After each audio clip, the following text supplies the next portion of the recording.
મગડાલા SC/ST સ્મશાન ભૂમિ અને જાગીરદાર સમાજના સ્મશાન ભૂમિમાં વૃક્ષારોપણ કાર્યક્રમ અને રિચાર્જ બોર લોકાર્પણ તેમજ લાઇબ્રેરીનું લોકાર્પણ કેશાજી ચૌહાણ ધારાસભ્યશ્રીના અધ્યક્ષસ્થાને ભવ્યથી ભવ્ય યોજાયો। મુખ્ય મહેમાન તરીકે VSSM સંસ્થાના સ્થાપક મિત્તલબેન પટેલ, પરીખ ફાઉન્ડેશનના પ્રમુખ શ્રી મિનલભાઈ પરીખ, બનાસકાંઠા VSSM સંસ્થાના પ્રતિનિધિ નારણભાઈ રાવળ, VSSMના સુપરવાઇઝર એવા જોરાભાઈ રાવળ, કિસાન મોરચાના પ્રમુખ શ્રી TP રાજપૂત, પૂર્વ સરપંચ રામાભાઈ રાજપૂત, સરપંચ શ્રી પીરાભાઈ રાજપૂત, સરપંચ શ્રી મૂળાભાઈ રાજપૂત જેવા અનેક આગેવાનો તેમજ મગડાલા ગામના વડીલો, યુવાન મિત્રો ઉપસ્થિત રહી વૃક્ષારોપણ કાર્યક્રમ સફળ બનાવવા બદલ ખૂબ જ આભાર વ્યક્ત કર્યો હતો।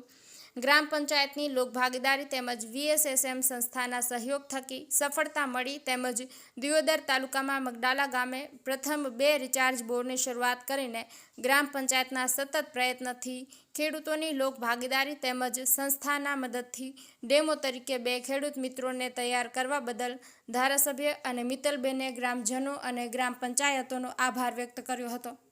સિદ્ધરાજસિંહ વાઘેલા, દિયોદર।